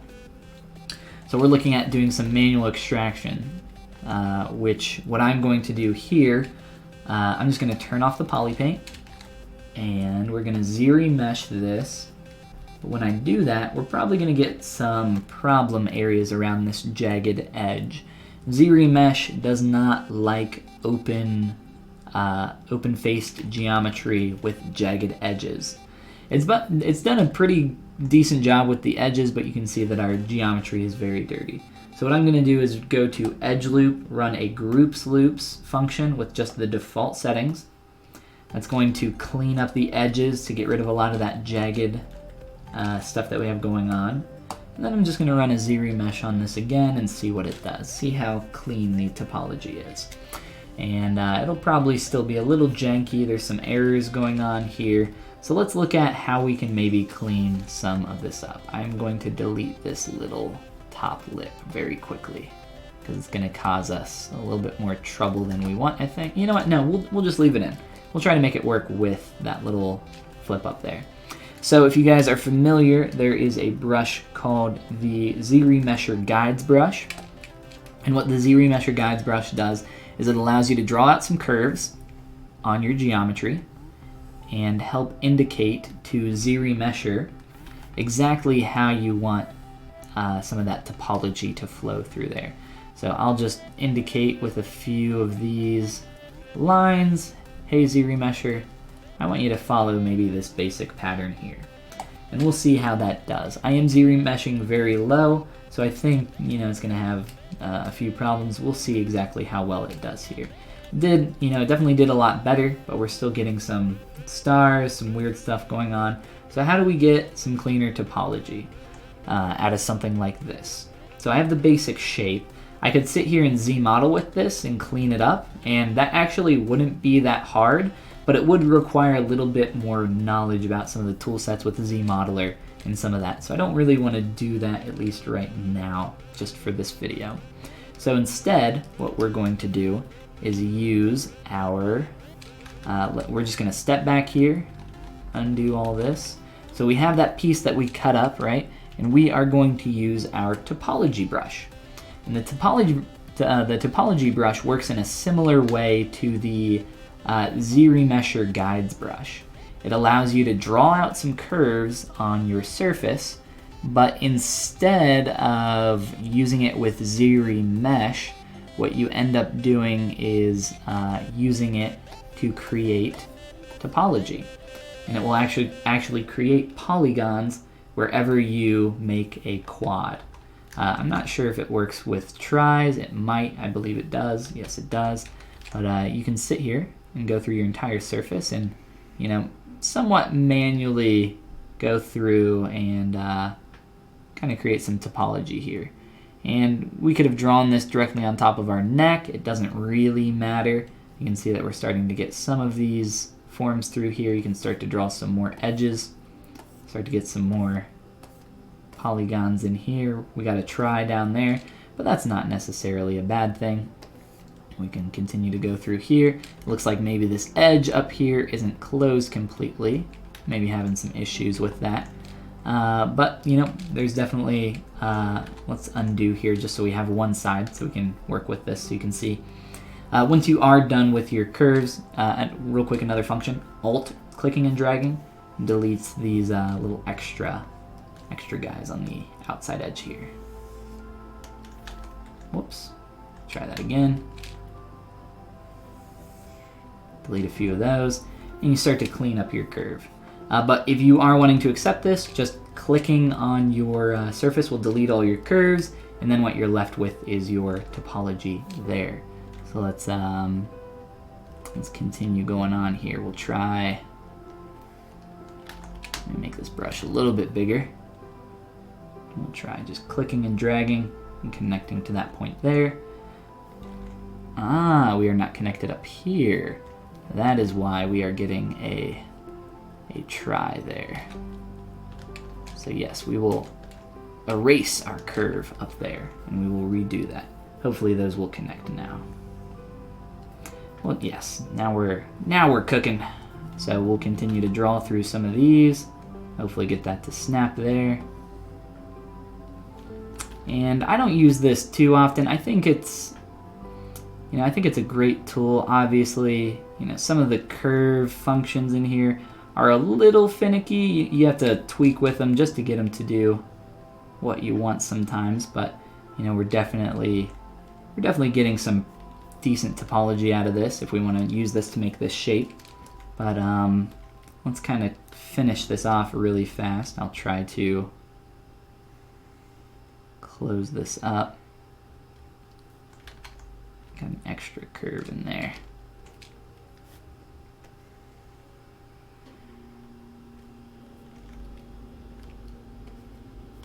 Try to get that to snap there. I think maybe it worked that time. There we go.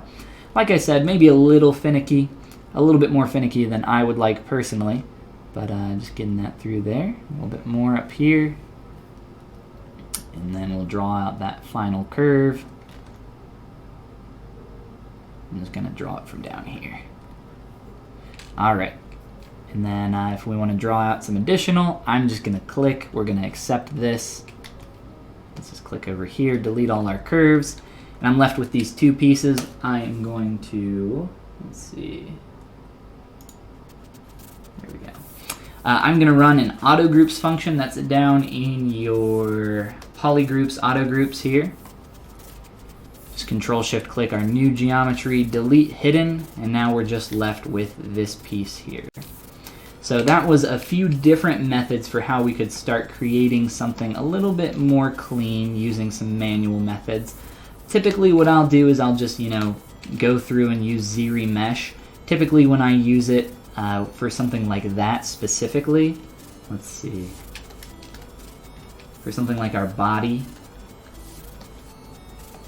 and I'll look at chat in just a moment here. I know I'm missing a few things. But for our tail, if I would like to retain this form a little bit more, one thing that I would do is use masking. Draw out my mask shape, something like that. Control W, polygroup that. I'm trying to do this quick so you guys can see, because we're getting a little bit later on time. Remesh, turn on keep groups. And what ZBrush is going to do is, while remeshing, it's looking between these two polygroups, and it's going to try to create an edge loop through that area. So what I've done with ZRemesher is I've not only told it to put an edge loop through here, but it's telling the rest of the topology that it needs to flow along this edge as well.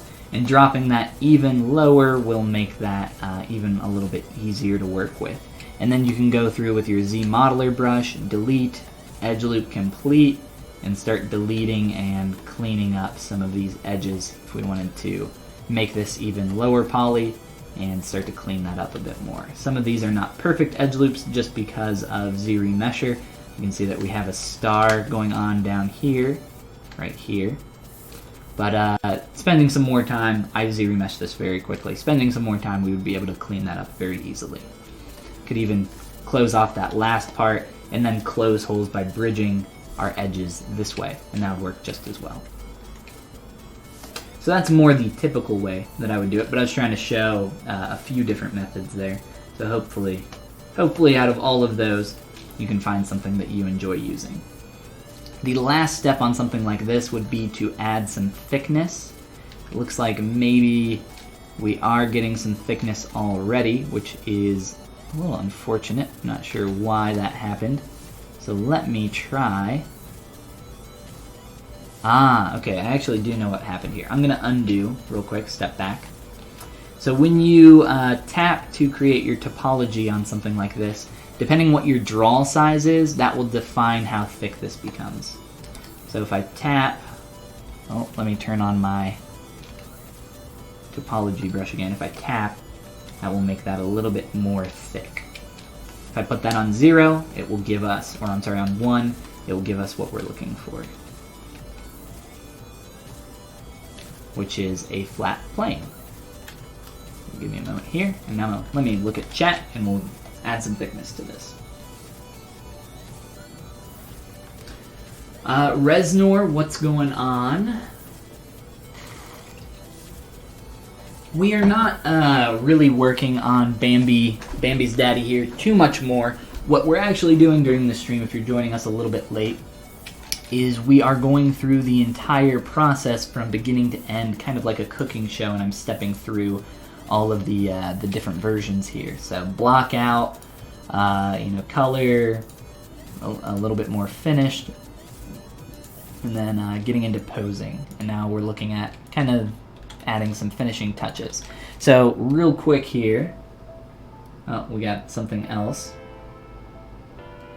You can alt-click outside of the drawn curves and it will get rid of any extraneous curves, is what Doug is saying. And then he says maybe that's wrong, so he doesn't know. I really don't know. Like I said, I don't use it too often, so it's not really all that hard to test out. So I'm not sure why it's not giving us a poly there. Here. You very well may be correct. So alt-clicking outside, maybe alt-click and drag. Oh, you mean on the surface. There we go. Yes, that is a function. I thought you were talking out here. Well, there we go. You can get rid of all extraneous curves by doing that. Alright, so I'm going to use the Zmodeler Brush. I'm going to hover over a face, hold the space bar, extrude all polygons, and I'm going to manually have control over my thickness here. So now I can just click and start dragging this out to exactly where I want. And one thing you do have to keep in mind when you use this function is that you have to go down in your display properties, make sure double is unchecked, just to make sure that your normals are not flipped. If I flip this, sometimes when extracting you'll get something that looks like this. Just come on down here and flip your normals, and that'll help you out. So from here, it's just a matter of moving this into place, sculpting it up, adding some more subdivs, and starting to get this to feel a little bit more at home. If at this stage I would like to get a little bit more form out of these edges, I would probably want to insert a poly loop around the portion of this so that I can get a little bit more control. You're seeing that the turning of the edge down here, because it's not a quad, is kind of screwing things up. So I'm going to, oh no, that is a quad. It's an awkward quad with a try on one side. It's going to do a quick cheat. I was going to show you guys a quick cheat if that was not a quad there. Maybe I could still do it. Maybe I can make that a try real quick. Can I do that very quickly? Let's see. Because we're running out of time here. So bridge, edges. I'm going to bridge between these two edges.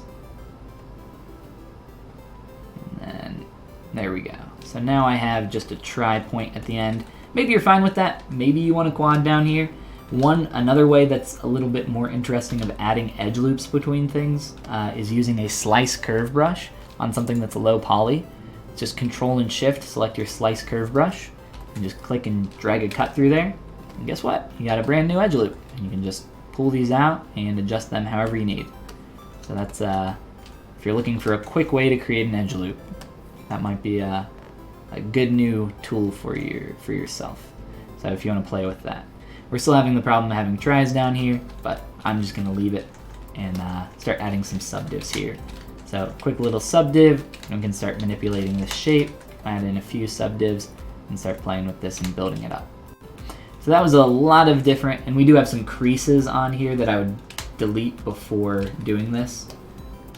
So let's step back here and do that very quickly. A good way to just get rid of creases is uncrease all in here.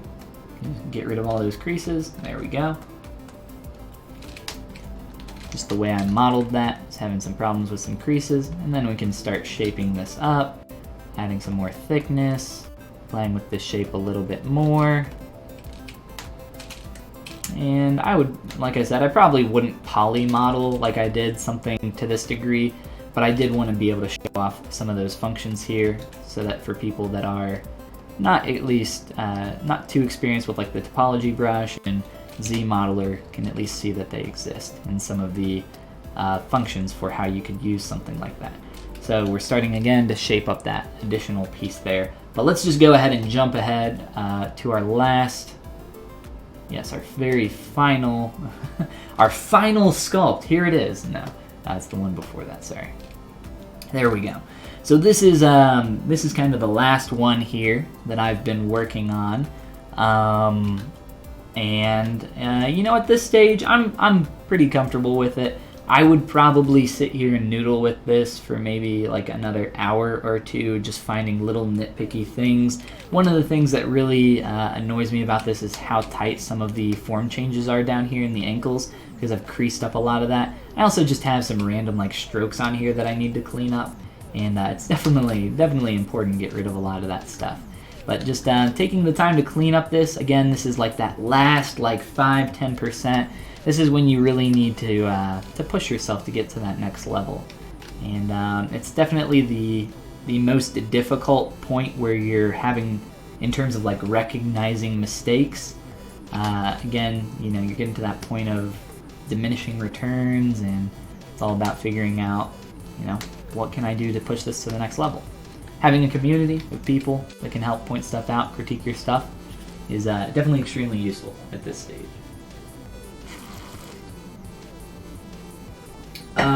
The deer's face is so cute, by the way. Well, thank you. Yeah, he's a cutie.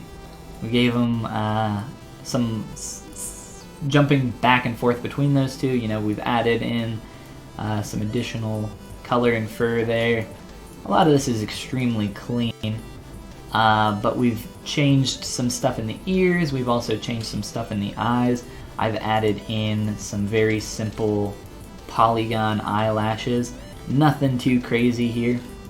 And I would probably, I think, let's see, do I still have it? Yeah.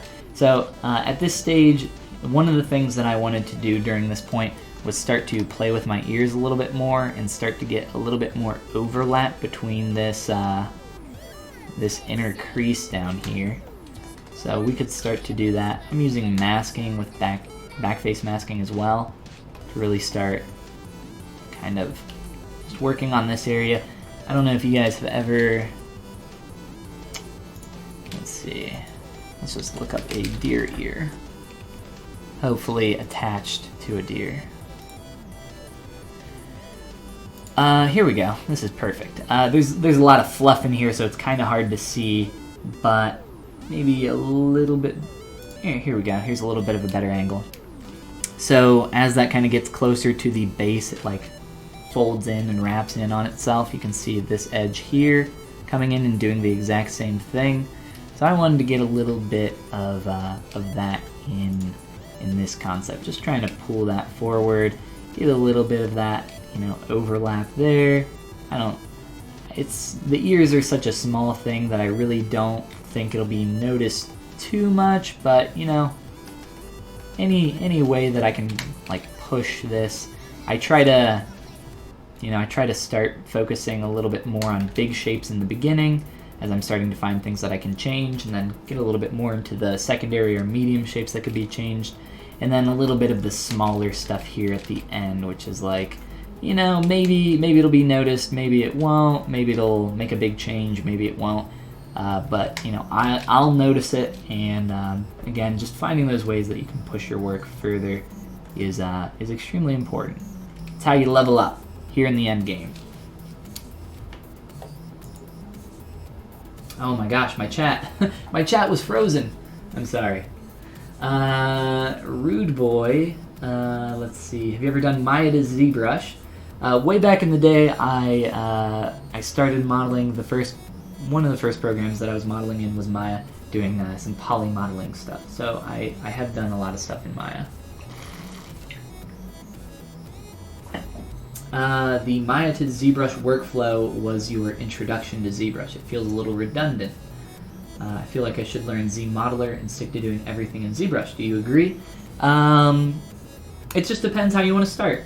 I think you should learn Zmodeler. I think it's a really powerful tool. It allows you a lot of control over stuff in ZBrush. And you know, I don't know. I think there's definitely more functionality in a full-fledged 3D package like Maya in terms of poly modeling. There's some functionality that's just not in Zmodeler. And it's really, you know, minor things, but it's things that you do want in a Z modeling package, or in a poly modeling package. Sorry guys, my chat was frozen, so I'm scrolling back through just to make sure that I didn't miss too much. Doug wants bonus points for using the word extraneous. Well, Doug, you get 10 extra bonus points. Actually, Doug, you are at the top of the leaderboards right now in points for tonight's stream, so congratulations. Let's see. Nice technique. Thank you, pre-drag. I appreciate it.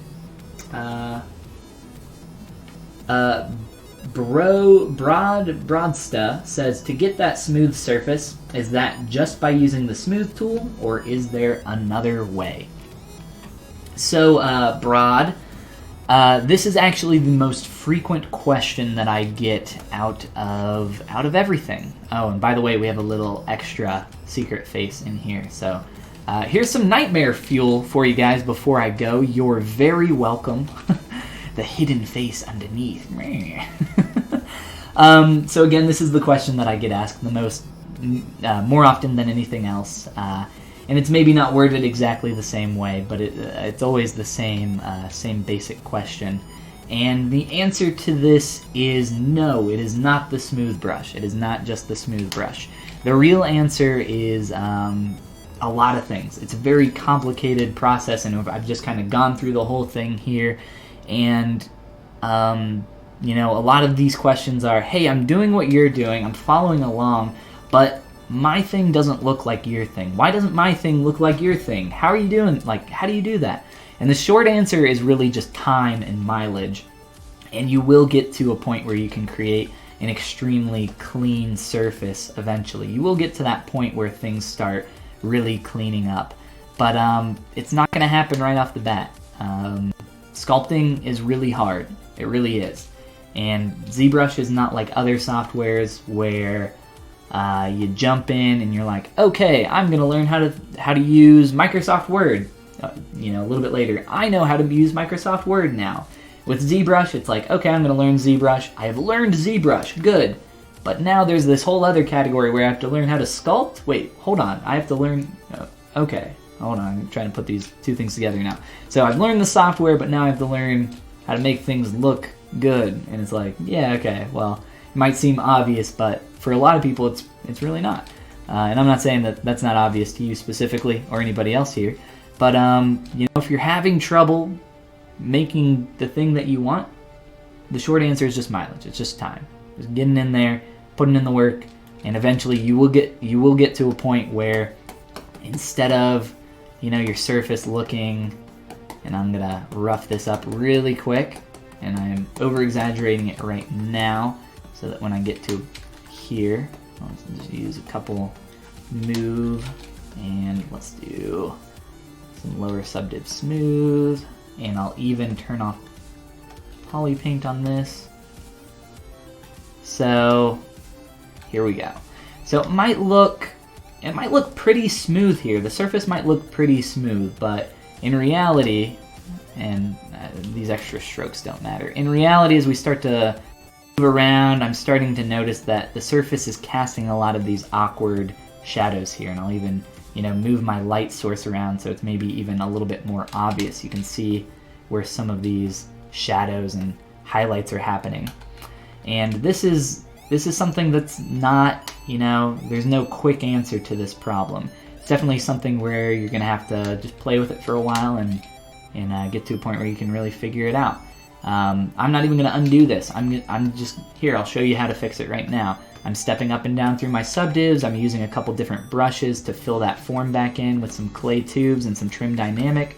Using some very, very gentle smooth there, stepping up another subdiv, trimming that back up, rotating around, looking at this surface.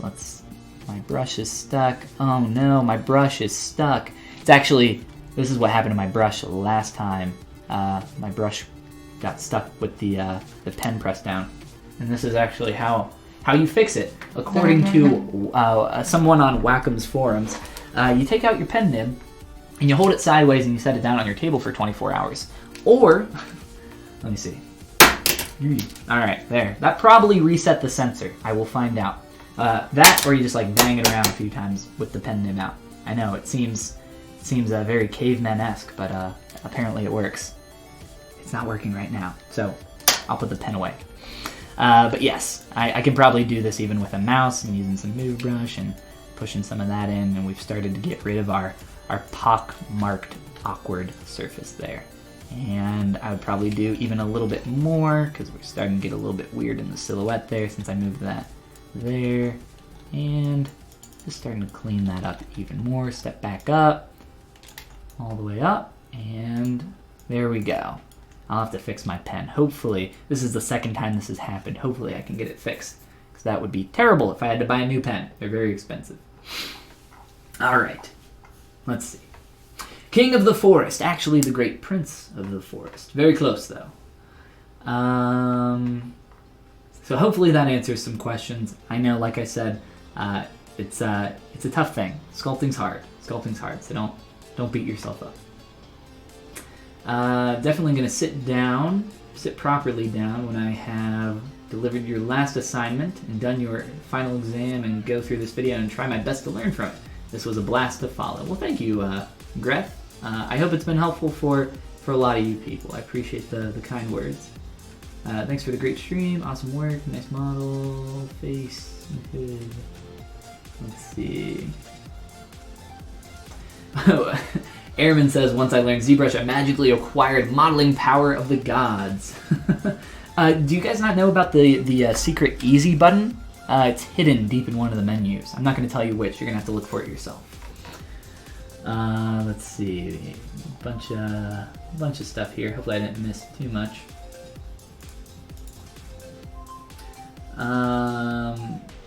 Top-notch modern tech. Fix it by dropping it really hard. Yeah, I think I just need to slam it harder, actually. Let me take the pen nib back out here.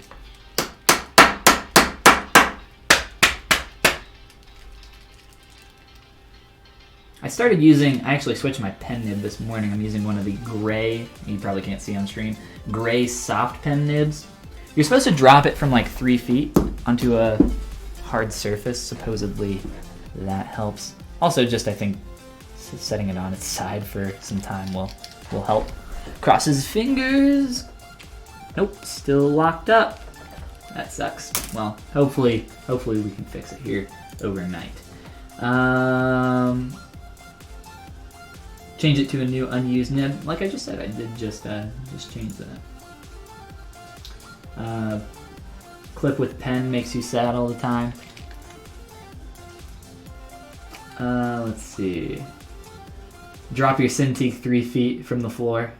And that will get your pen working, yes, of course. Let's see. I don't think I'm missing too much else here in the chat. But thank you guys. I hope you've had a great night. Thanks, Pabs. Hope you're having a good time as well. And everybody else. I will shout out really quick here at the end of the stream, just my Gumroad, which is just gumroad.com/Follygon. I'll shoot a link down in the chat. I don't know if these have been posting or not. These have been really, the chat's been a little finicky on sending messages, so hopefully that goes through. But I would appreciate it if you check it out. I don't pay anything to advertise, so word of mouth and you guys sharing my stuff is really the only way that I get the word out. But my How to ZBrush Supercut course is for people that are brand new. I consider it a little bit of a quick start course. It's about 2 or 3 hours to get you up and running as quick as possible. Includes brushes, materials, my own stuff, some base meshes, and a bunch of other stuff in there as well. So I'd appreciate it if you checked out some of this stuff. I got some more intermediate and advanced stuff. trying to talk fast because we're at the end here and I'm running out of time. But I got some base meshes, blah blah blah. I can't even say words correct. Materials, all sorts of good stuff on there. I'd appreciate it if you checked it out, and I would appreciate it if you guys came and hung out on one of my streams in the future. I'd love to chat with you guys again. It's just twitch.tv/Follygon with an underscore at the end. And then after me, in the next hour, Jose is going to be streaming. So stick around for that. He's going to be here on the Pixelogic ZBrush channel as well. Go ahead and give this channel a follow if you guys haven't already here on Pixelogic. And I hope to see you guys in my next stream. I'm going to be streaming on next Tuesday at the same time, same place, 6 p.m. EST for me, at least. That's my time zone. And then I stream on my own channel every day except for Sunday at noon EST. Bookmarked, says Grete. And happy Thanksgiving. Thank you, Julie. Happy Thanksgiving to all you other Americanos. Sorry, my chat's freaking out.